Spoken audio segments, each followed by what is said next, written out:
Good afternoon, everybody, I should say. My name's Nick Hillman. I'm director of HEPI, the Higher Education Policy Institute. You may have been expecting my colleague Lucy Hare to be chairing today, but sadly Lucy's under the weather. So I'm taking over chairing duties and I'm looking forward to it very much. So this is the HEPI webinar on how the school and college curriculum in England can prepare people for higher education. We do recognise, of course, that the school and college curriculum is not only, far from being only about preparing people for higher education, but we are the Higher Education Policy Institute. So our major interest in what goes on in schools is related and indeed limited by our charitable objectives to linking it to higher education. So the format of the event is we've got four speakers who are going to do brief presentations. The whole event will take only an hour. Thank you for taking time out of your busy day to be here. And after our four presentations, there will be time for Q&A. Obviously, the backdrop of today's webinar is Becky Francis's curriculum and assessment review, set up as one of the first things this government did after they came to office in July of last year. And we're very keen that universities engage with that review just as much as schools have and are doing. For a tiny bit about my background, I'm director of HEPI. I was previously a government advisor on higher education. I'm a governor of two universities and two schools at this moment in time. And I'm a former teacher as well, a former history teacher. And I'm particularly interested in this topic, partly because I have two children, one of whom became a teenager today. So we have a personal vested interest as well.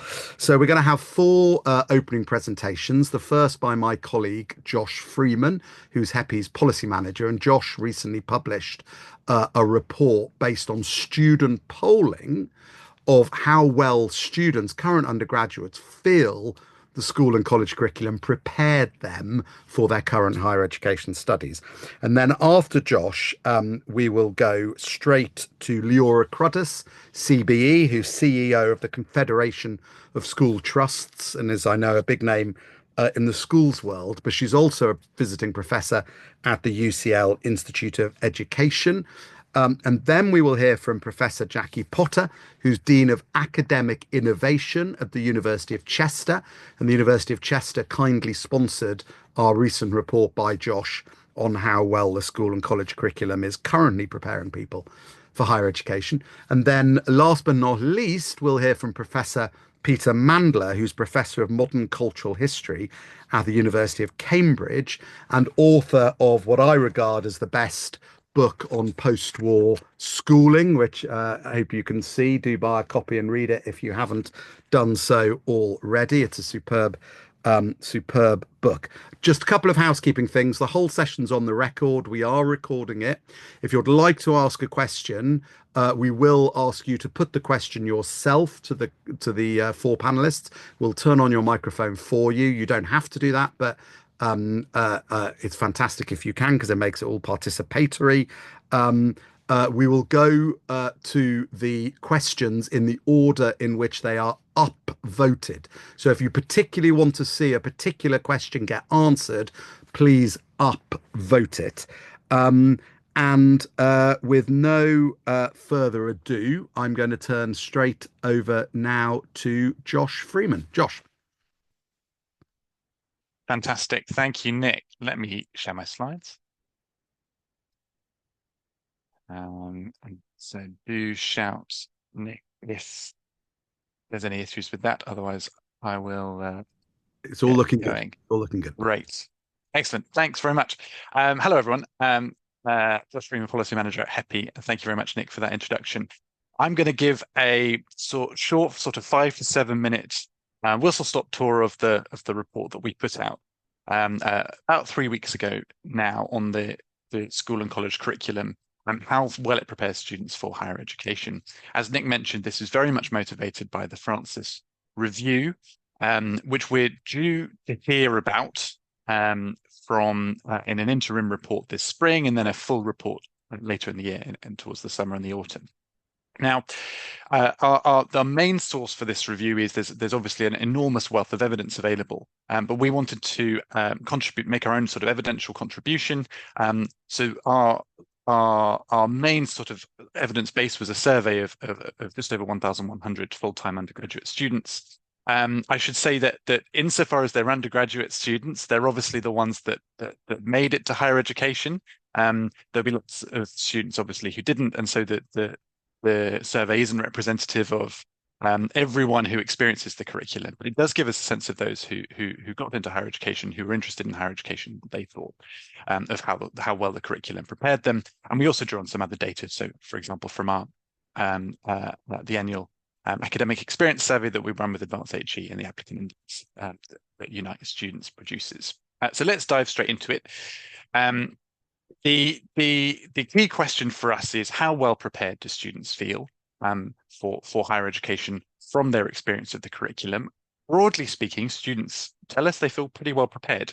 There's only a small percentage, about 9% of respondents to the academic experience survey that say their course is too hard. Most students say that the level of difficulty is about right, and you can see there in the first point that most students felt that their reading, writing, and math skills were pretty good.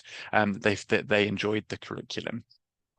We also actually asked students about whether they wanted compulsory English and maths to 18, and perhaps not surprisingly, they said no, they didn't want to have to be mandated to take English and maths up to 18. We know that was something that the last government was looking at. There's an important point here, though. In fact, a couple of important things. I think the first thing to say is, well, we know from experience of university that actually students often aren't well prepared, and often they arrive with gaps in their knowledge, with gaps in their ability in reading, writing, and maths, and so on. And so there's a question here about whether students actually are overconfident and whether we need to find ways of supporting them in a way that doesn't diminish their confidence.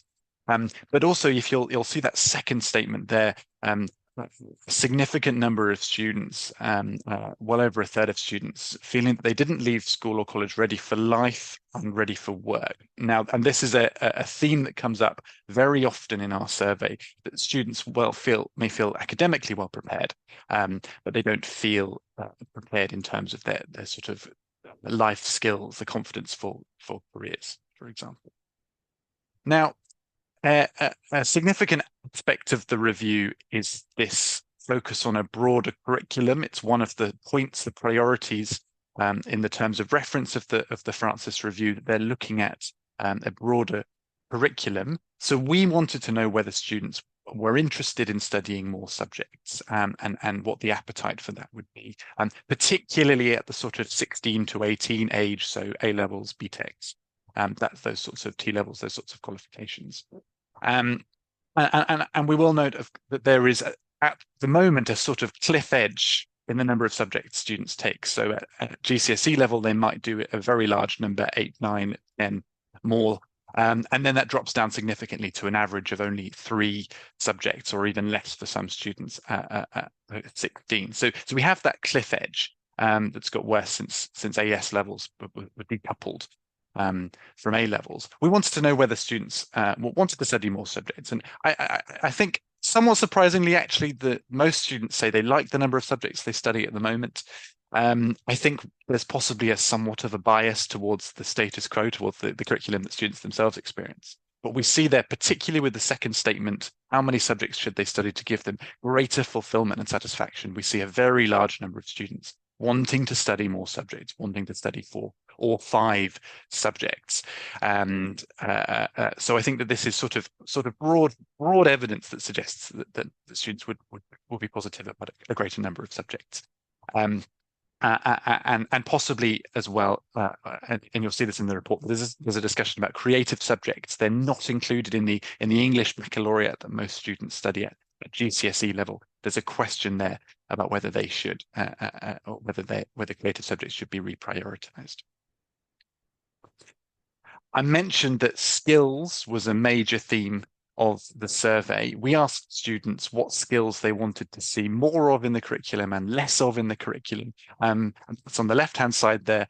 And then on the right-hand side, you can see this is from the applicant index from Unite Students, what students would have liked to have experienced in the curriculum across all sorts of topics. Now, on the left, you can see that the main thing students wanted was vocational skills, more preparation for specific jobs. And then we also see this sort of broad interest as well in digital skills and in oracy skills, both of which have been identified in the review as a priority. Really strikingly, when we asked students what they would add to the curriculum, more than 200 of them, of about 1,100 responses, more than 200 mentioned finance or financial education. So students really overwhelmingly interested in more financial education, more experience of budgeting, sort of financial preparation, these sorts of things. And a very significant number also mentioned life skills. And you'll see that again in that survey on the right.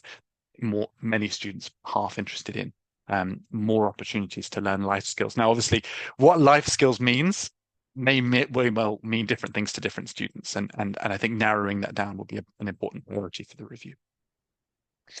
A couple of other areas, you'll see here assessments. Most students feel that their assessments prepare them pretty well for higher education. Interestingly, men saying that they were more confident in the assessments that they'd done, more skepticism from women and from those with special educational needs. And you'll see on the right some quotes saying that the quite sort of knowledge-based assessments don't, in their view, don't prepare you very well for the more independently minded assessments that you do in higher education. We also talked about PSHE, and I'll finish here, I think.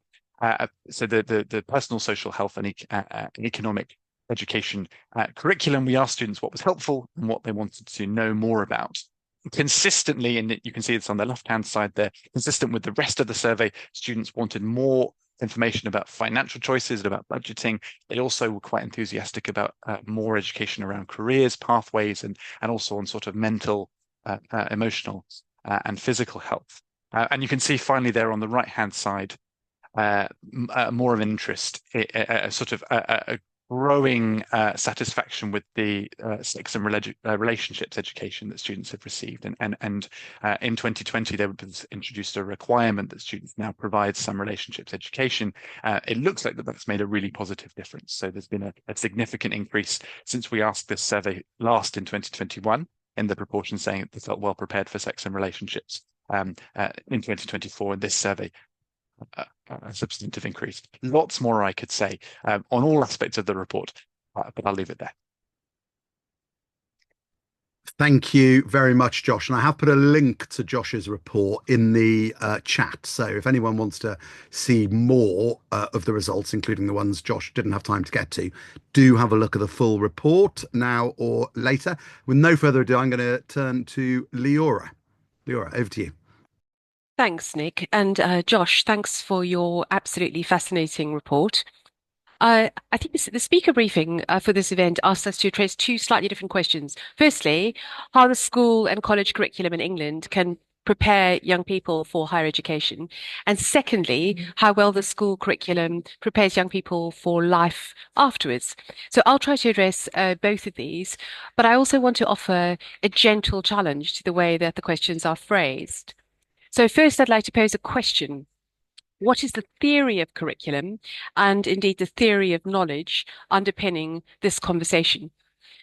So I believe education is a good in itself and that the curriculum must promote epistemic access to powerful knowledge for all students. In this, I'm very influenced by Professor Michael Young's work. More recently, I've been very persuaded by the work of Professor Zongyi Deng, who follows in the path of Young, but also offers a critique of what might broadly be called a transmissive model.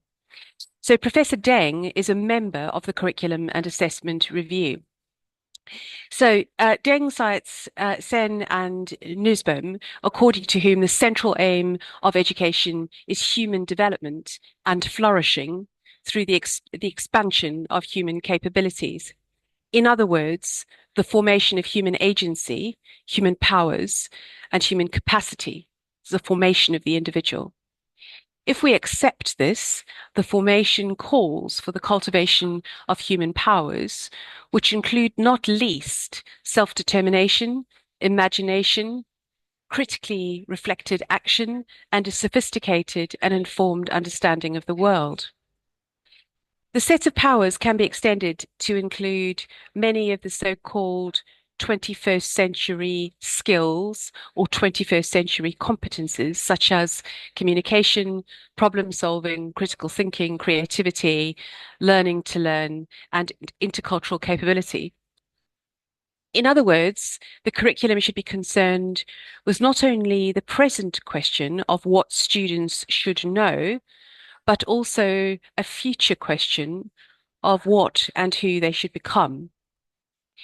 Deng concludes that in the policy arena, there is a need to articulate a vision of education centrally concerned with the cultivation of human powers in today's and in the future context, and to explore the contribution of knowledge to this concept of cultivation.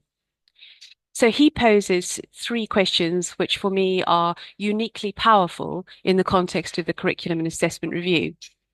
What does it mean to be an autonomous and responsible individual who is actively participating in and interacting with the current and future world, characterized by transnational economies, an ever-increasing rate of information exchange and mobility, rapid developments of new technologies, uncertainty, climate change, human-induced environmental disasters, and wars, among other things? So that's his first question. What does it mean to be an autonomous and responsible individual? The second question is what intellectual, emotional, moral, social, cross-cultural, and technological powers would he or she need to develop to become free and independent individuals and to face the challenges of the world? And his third question, how and in what ways would academic disciplines and specialized fields contribute to the development of these powers? So I would gently say, I guess, I think these are the proper questions for this conversation.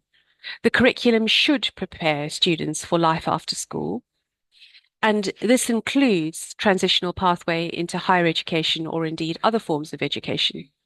But for me, what is more fundamental is how the continuum of education from school through to higher education prepares children for the world that Deng articulates. Such questions challenge us to go beyond seeing teaching as passing on or providing access to knowledge to students for the purposes of higher education, and conceive of teaching as content that students encounter, which can bring about a transformative and indeed transformational impact on the formation of students as people.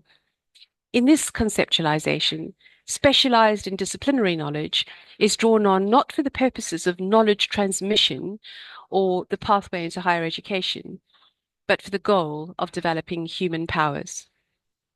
Thanks, Nick. I'll stop there.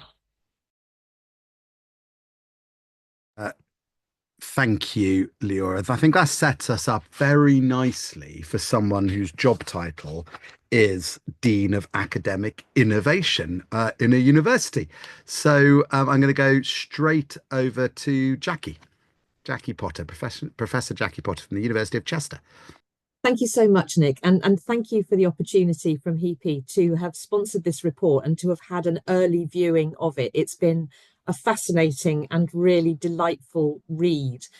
And I suppose for me, what I'm hopeful for the Becky Francis Curriculum and Assessment Review is that there will be a renewed focus and some limelight and some love shed to the school and curriculum period or process period of the 16 to 19 curriculum. It feels that it's often perhaps not undervalued, but certainly a little bit overlooked when there are policy statements about the education of our young people. So Josh's report and hopefully the focus of the Francis Review will really change that. And my perspective obviously is coming at this from the perspective of the preparation that the school and college curriculum provides for students going on to higher education. And I want to pull out a couple of items that I took particularly from the report from Josh, that were part of the responses of the students that were surveyed about their experiences of the school and college curriculum. The first is the requirement, or not the requirement, rather the aspiration that there would be potentially more vocational, digital and oracy skills development within the context of the school and college curriculum. And in my work as the Dean of Academic Innovation, a lot of my day-to-day activity involves horizon scanning the implications of future technologies and developments in industry and in the global societies to which our students move to, about what they might need to, or what we might need as curriculum designers to include. So that focus on vocational, digital and oracy skills by those students for me is really important, because I have to say the word artificial intelligence, but there is obviously a real moral panic to some extent in education per se about how to embed AI, but also to sustain those really important features of higher education like critical thinking and independent study away from exam halls as something that we would value. So that focus for them on vocational, digital and oracy skills is one I would share, and one I would see as future-proofing their transition to higher education and their support for the modern and developing higher education offer that I think we're moving towards in England. The second area that I found really interesting was the focus on the personal and social skills curriculum. And within that, Josh talked about the interest there was in financial planning. And obviously, as students move to becoming more independent young adults at higher education, and the focus on their own financial planning, as well as their keen interest in value for money when they enter higher education, is critical there. But the point I wanted to draw on was a piece about career pathways, because Josh makes a proposition of a pathways mentor guarantee, where a 16-year-old would sit down with someone with expertise to support them develop their thinking and their choices for their next step in the school and curricula. And we do a lot of work in higher education where we focus on exploring with students their career readiness, the extent to which they self-report that they're undecided about their career ambitions, whether they're developing ideas or whether they're taking action or sorted. So I think I wanted to just state that we do this work in higher education. I see it really as something that is ongoing throughout a pupil or a student's educational kind of lifespan. But I wanted to just make the point, it's not a linear piece of activity. So as students encounter different subjects, as they encounter different vocational experiences in their curriculum, so they may have changes in their mind, and they may move from being developing ideas to actually becoming more undecided. So there's that sense of that real movement. I also welcomed the focus on the broadening of the curriculum, and perhaps as well the hint that, like the work by the Sutton Trust at the end of last year, there might be some more space for creative subjects. And I just really feel that the breadth of subjects and the value that they give to individuals' own personal professional development is really important, and that any squeezing or differential valuing of subjects undermines the autonomy of individuals to choose what they might do. Finally, I just wanted to finish with a point about the interdependency of university support to schools and colleges where students are studying at 16 to 19 and vice versa. There's increasingly a lot of work taking place where university staff are going into schools and to colleges and working with not only pupils and showing them and giving them experiences of what might happen when they go into higher education, but also working with staff within those schools and colleges on curriculum development, on curriculum progression mapping, and looking at how they can really further enhance widening participation curriculum initiatives. And Josh's report has highlighted, as many have before, that there may be disparities in the access to and availability of choices made into higher education by students and pupils from differently disadvantaged groups. I have high hopes for the Francis Review. I really hope it delivers for the higher education sector, but mostly for the schools and colleges sector, who I think really deserve to be in the forefront of our thinking at that pivotal age for young people. Thank you, Jackie. It's nice to end on a positive and high hopes. And of course, even if Becky Francis finds the perfect solution to these things, we then have to hope the policymakers actually implement what she's recommended. So there's many obstacles in the way, I guess.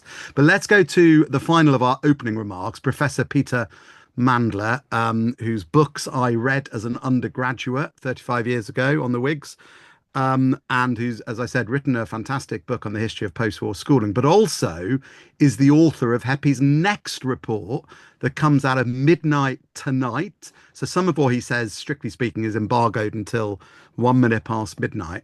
And the title of his forthcoming report is The Swing to Science, which I'm sure, Peter, you may want to touch upon in whatever you're going to say now. Over to you. Thanks, Nick, and thanks for inviting me along, and happy birthday to your teenager. I wish you both a smooth and conflict-free adolescence. As someone who had adolescent children 20 years ago, I know how important that is. So I'm here really to add a sort of another piece to the puzzle, which is based on my paper that is appearing tomorrow, which is about how subject choice has changed over the long term. Over the last 70 years, really, and thinking a little bit about what are the factors that cause young people at school and university to choose the subjects that they choose. And I'm a kind of mild skeptic about how efficacious policy is to determine these choices, partly because for half a century, between the 1960s and the 2010s, government and educators even and policymakers were trying desperately to steer young people to take more STEM subjects. And yet what happened was exactly the opposite. The proportion of university degrees in STEM progressively shrank year on year from nearly 2/3 in the early 60s to hardly 1/3 in 2012. Now, at that point, the trend reversed, and that's what the title of my paper, The Swing to Science, gestures to. Since 2012, the proportion of science degrees has been slowly growing. And not only STEM, but also what's sometimes called LEM degrees, that is law, economics, and management, basically law and business. STEM and LEM have been the flavors of the last 10 or 15 years. Now, why has this happened? And here we have to go back to the earlier years of school, because, of course, as everyone here knows, the important decisions are made by young people at as early as 13 about what to take at GCSE, and then definitely at 15, 16, what to take at A-level or B Tech. And you can see, therefore, that some of this swing to STEM and LEM started long before the proportion of degrees began to rise in 2012. Now, my paper offers some speculative explanations for why this swing might have begun to move in the other direction. The spread of digital and numerical skills in the general culture, the downgrading of the literary.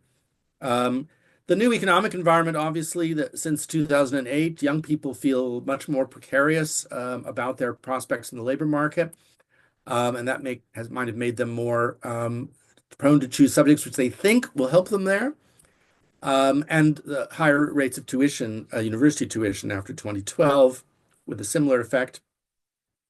I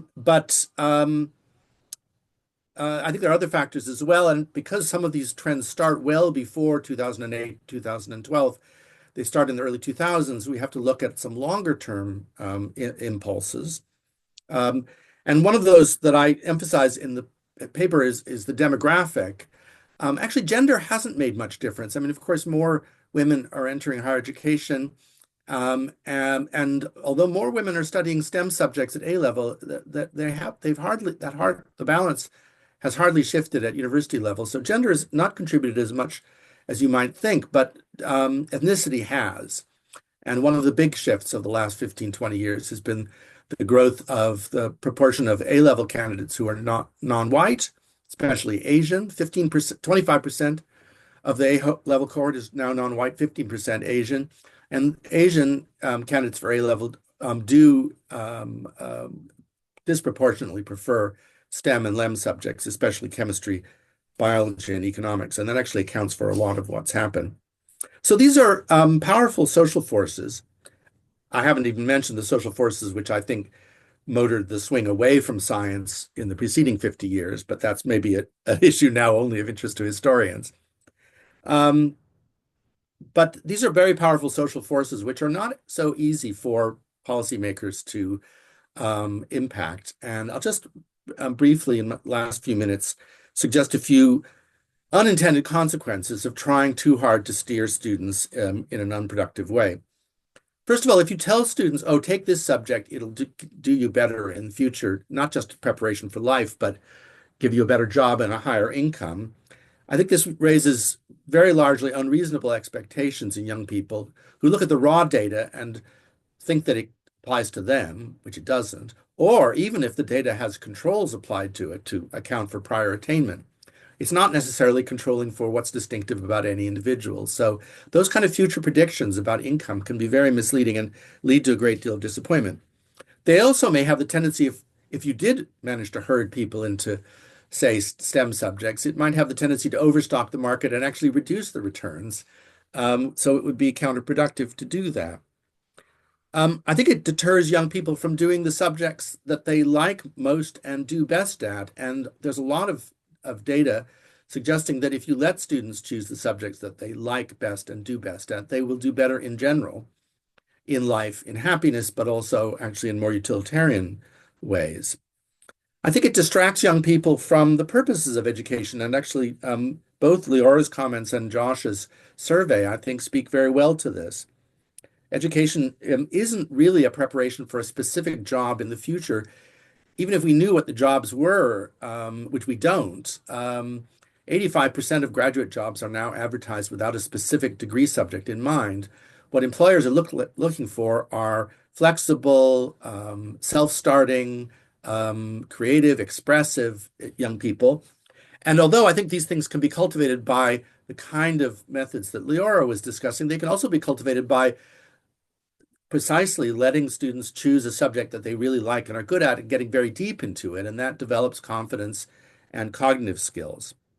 And also, of course, all the other things which both Josh and Leora emphasized that schooling is meant to do, not just to prepare people for future jobs, but prepare them for life, for personal and social relations. And I think we should listen to students when they say they want more of this.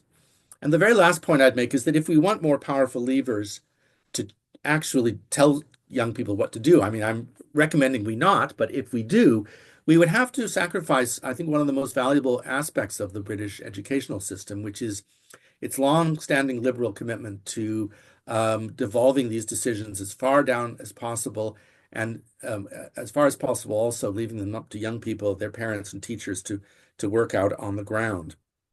It's a fool's errand to try to predict what the future shape of the economy or the society will be. We need to make happy, healthy, confident, and cognitively skilled and flexible people so that they can take up whatever challenges an uncertain fate will throw at them. Thanks.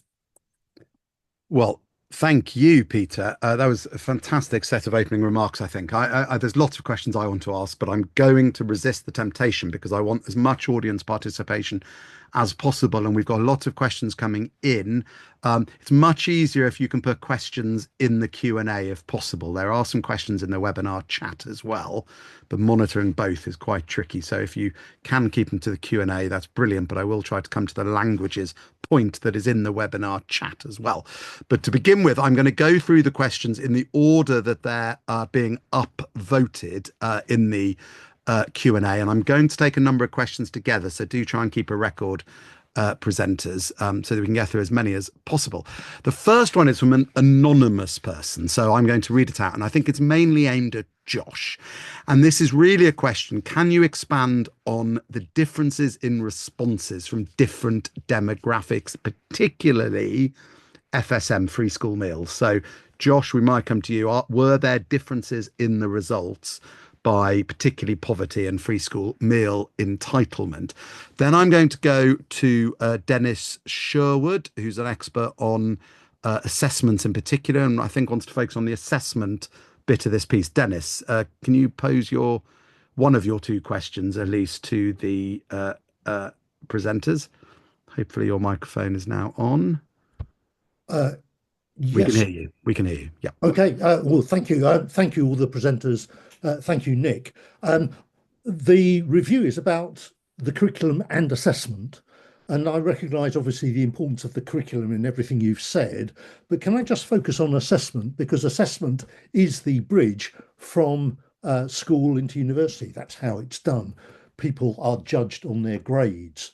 So my question to you is, do you have any views on the assessment process of schools that aids that transition, with particular reference to the fact that is now acknowledged both by Ofqual and recently by OCR that exam grades, A-levels, are only reliable to one grade either way, and the extent to which that results or indeed deprives fair admissions?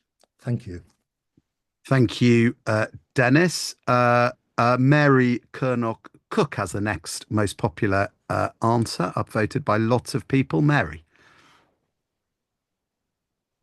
Question, I should say, not answer. Mary, hopefully your microphone is on now.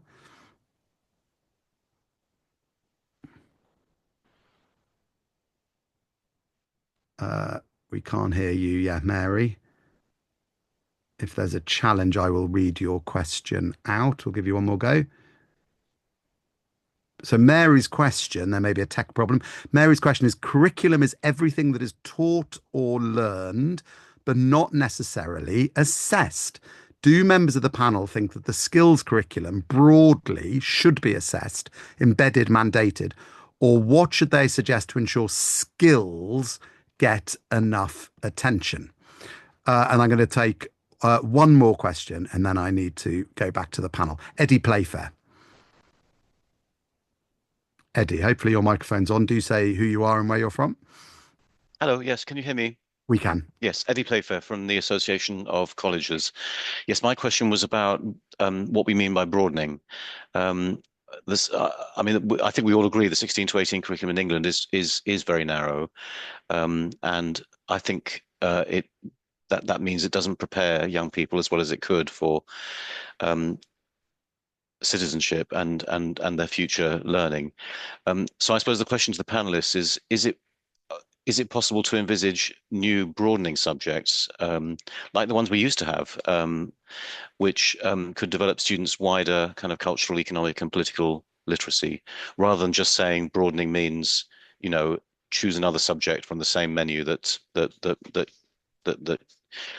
available at the moment. Thank you. Thank you, Eddie. Right, I'm going to go back to the panel with those. I'd love to get in another couple of round of questions, so I'll ask you to be briefish in your answers, please. Let's go to Leora first. Don't feel the need to answer all of them. Leora, how do you respond to what you've heard? Thank you. So on Dennis's issue of assessment, Dennis, of course, absolutely right. It's a curriculum and assessment review, but I think the focus of this webinar was more related to the curriculum. When we assess young people, there are always trade-offs in the methodology we use for assessment. I should say I am not an assessment specialist, so you would probably need somebody from Ofqual to answer this reliably. But the method of assessment that we currently have through our qualification system is the most reliable, and particularly is the most reliable for our disadvantaged children. So I am confident that Ofqual looks at a range of assessment methodologies and the best available evidence when it reaches views on the way that we assess our young people, particularly at critical points like GCSE and A levels, and that we have one of the best examination and qualification systems in the world. On Mary's point, should skills be assessed?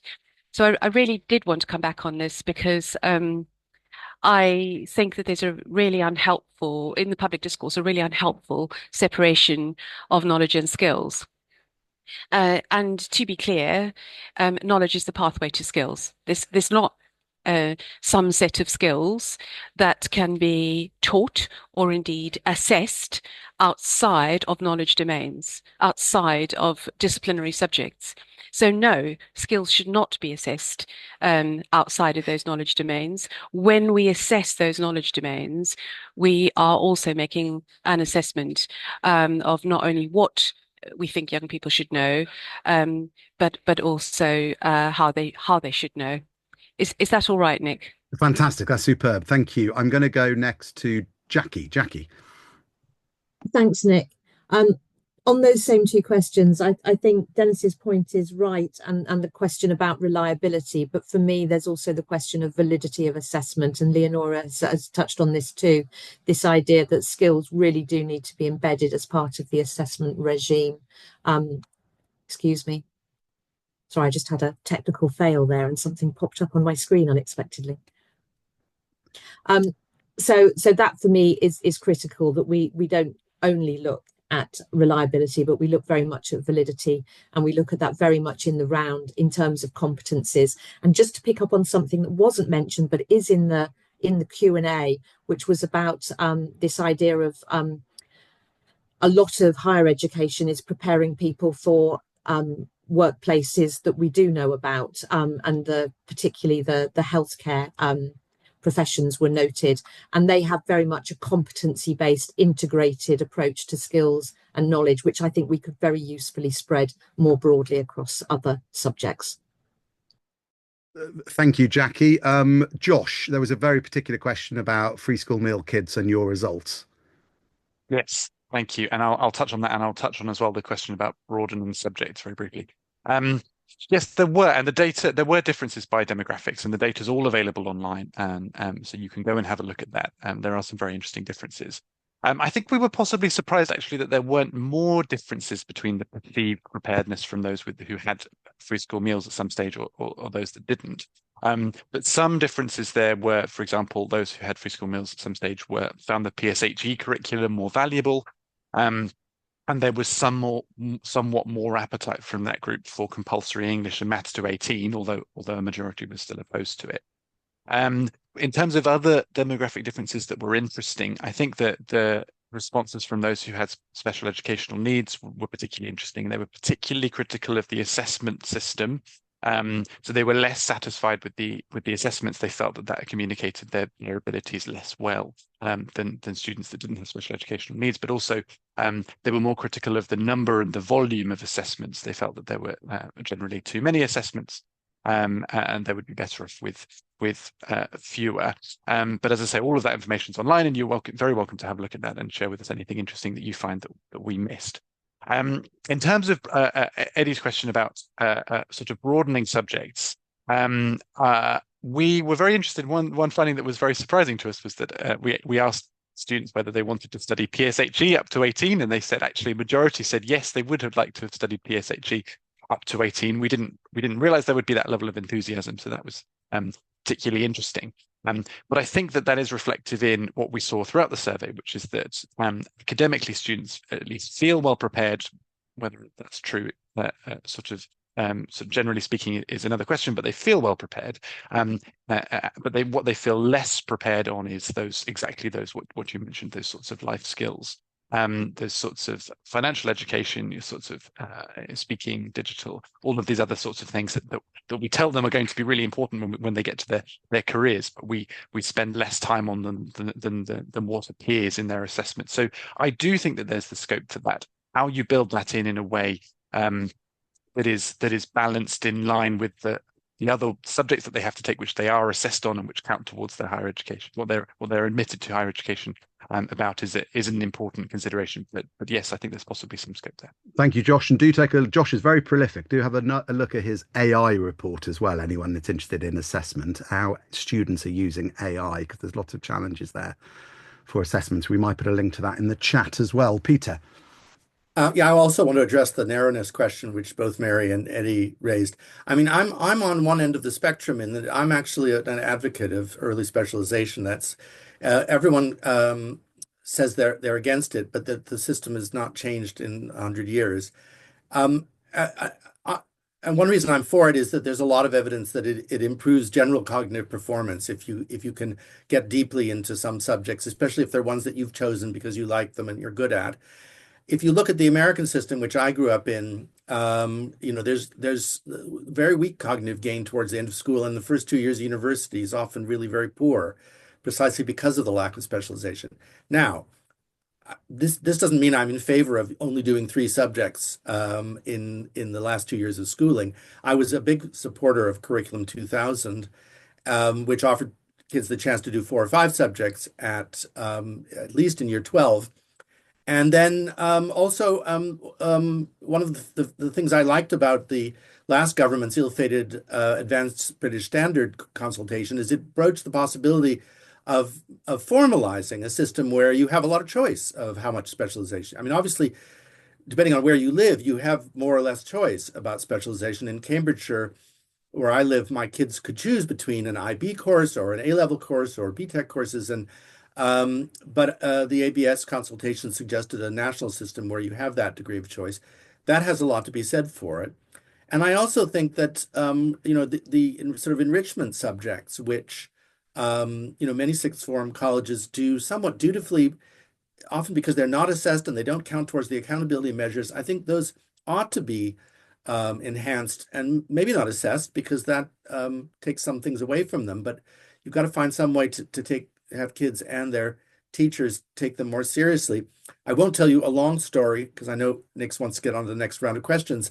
But there is a very sad story about when we were revising the history GCSE and we wanted to include an independent project, a depth project, especially based on local history. And the exam board said, "Oh, that's impossible to assess." And because Michael Gove was against it anyway, because it was coursework and not exam based, we didn't get it. And it's a shame. I mean, every child should have a chance to do something on their local history. And that cultivates all sorts of different skills, which aren't necessarily easily pigeonholed in one discipline or another. Thank you, Peter. You covered a lot of ground there. I'm going to go to Mike Ratcliffe, who's currently got the most popular question. Mike. So it's a cheeky question, I suppose. The Telegraph has done its normal article today, saying that Gen Z is avoiding Mickey Mouse degrees and moving to STEM. And they've mashed up earnings data with the latest round of UCAS data. I'm sure the subjects don't match, and I'm sure obviously the cohorts don't match, but hey-ho. And so the cheeky question is there anything we can do to educate education correspondents of our national newspapers? Thank you. Sure the journalists are listening carefully to that question.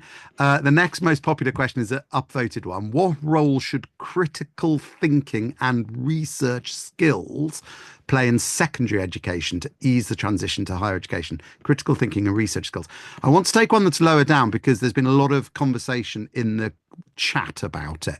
I want to go to Juliet, who's not the only person who's asked about languages, but Juliet, are you happy to put one of your comments as a question to the panel? Probably yes, I was muted, I'm sorry. Yes, I mean, critical thinking and research skills are part of the A-level languages, for example, with the IRP, and they have to to do research and present their findings through sources and the criticality behind the sources. The problem we have with languages is that it's multiple. The first one is severe grading. So I am a school leader as well myself. So I know, for example, I have to fight every year to keep languages on the curriculum, because it is easier to get an A in criminology than it isn't to get an A in German. Therefore, my head teacher he would happily remove languages from the curriculum because he wants results. So we have to fight severe grading. We also have to consider the fact that the GCSE the new specification has now reduced the languages of vocabulary to 1,700 words, which means it's easier for the young people at GCSE level and for students with learning needs, but the gap to achieve and do A levels will be much harder. And that means less and less pupils are doing languages. Therefore, critical thinking, 21st century skills, we're talking about problem solving, communication skills, all of this that languages offer is dying. And we have less and less. And we're fighting in the borough of Hounslow to actually get, thanks to Languages for All and a fantastic initiative to actually schools to get together and learn online, because schools are actually now stopping languages at A level. How do we keep languages alive, knowing the amount of skills that languages offer in terms of research skills, problem solving, etc.? How do we do that? Thank you, Julie. And of course, we have much lower take-up of languages than any other European country. So, very important question. I'm going to do two more questions. I'm sorry to sort of put in so many, and I'm sorry to people whose questions we don't get to, but Kate Carol Meehan, and then I'm also going to ask Lord Lucas, who's got a very interesting question, which is a theme that's come across a number of questions. So Kate, can you put your question to the panel?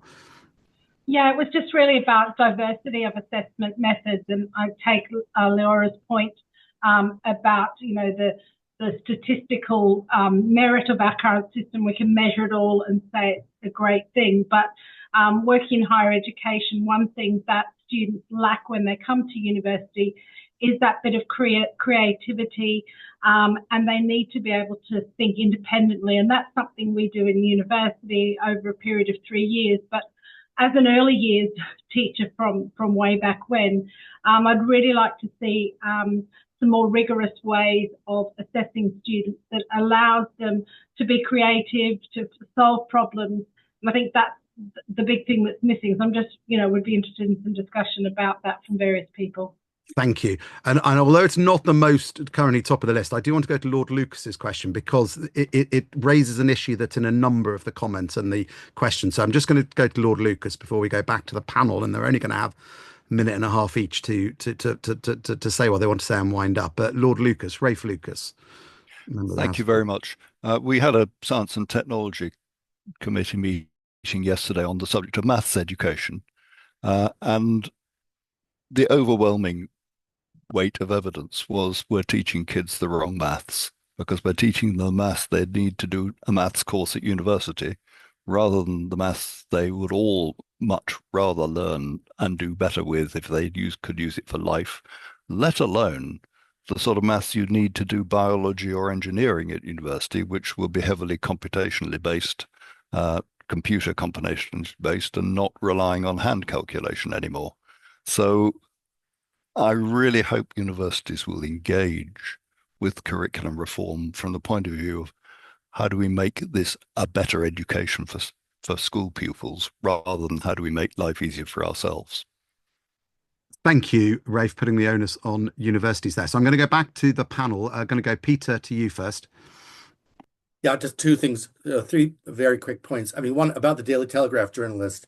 Well, I'm sure I was one of many people present who were being chased by her a couple of days ago, and I sent her a number of very substantive emails, and she just ignored them all. So, I mean, she replied to them all, but she ignored them all in writing up her report. So I don't know what I can do to educate her any further than just tell her the facts of the case. But just two other quick points. I mean, Lord Lucas's last point about maths education, I think I agree with about half of it.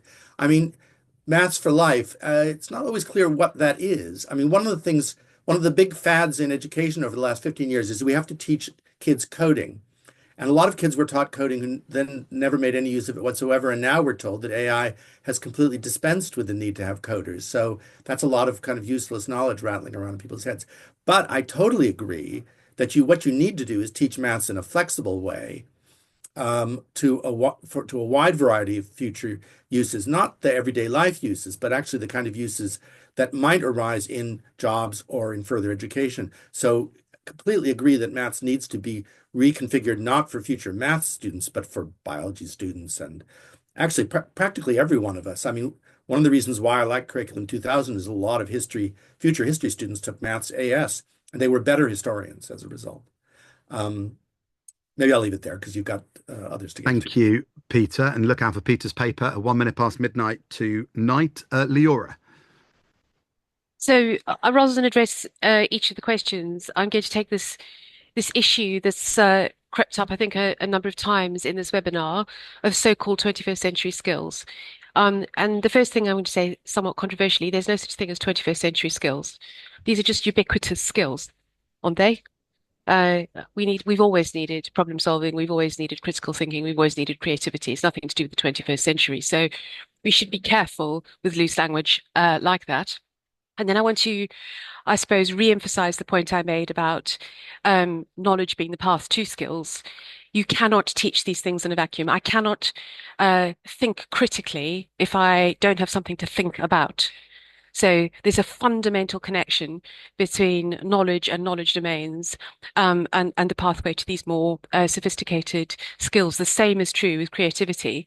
Now, I'm an English teacher, and I would say to you that I'm fairly confident in my ability to be creative and even to think critically in the subject of English. Like lots of other girl children, I doubted my mathematical ability, and therefore I am very confident that I have no ability or very limited ability to think creatively or critically in mathematics because my mathematical knowledge is not secure enough. So I think I'd leave you with one thought. Let's not talk about 21st century skills. Let's have a much more evidence-based argument about the pathway from knowledge through to skills.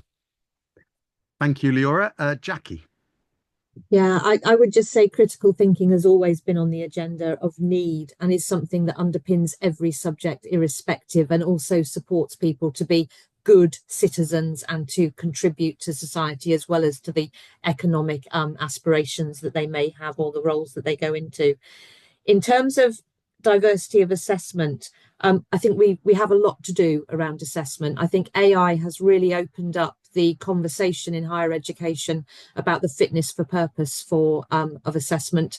And I can see in the chat there's some considerations by some of the writers there that maybe that conversation hasn't been quite as open in the schools and colleges sector, and maybe that's something that higher education can help schools and colleges think about when they're looking at the curriculum as it goes forward with the Francis Review. And finally, language is so important for young people to be able to understand their own culture, their own position, their own society through understanding how different cultures come together through language to talk and speak with one another.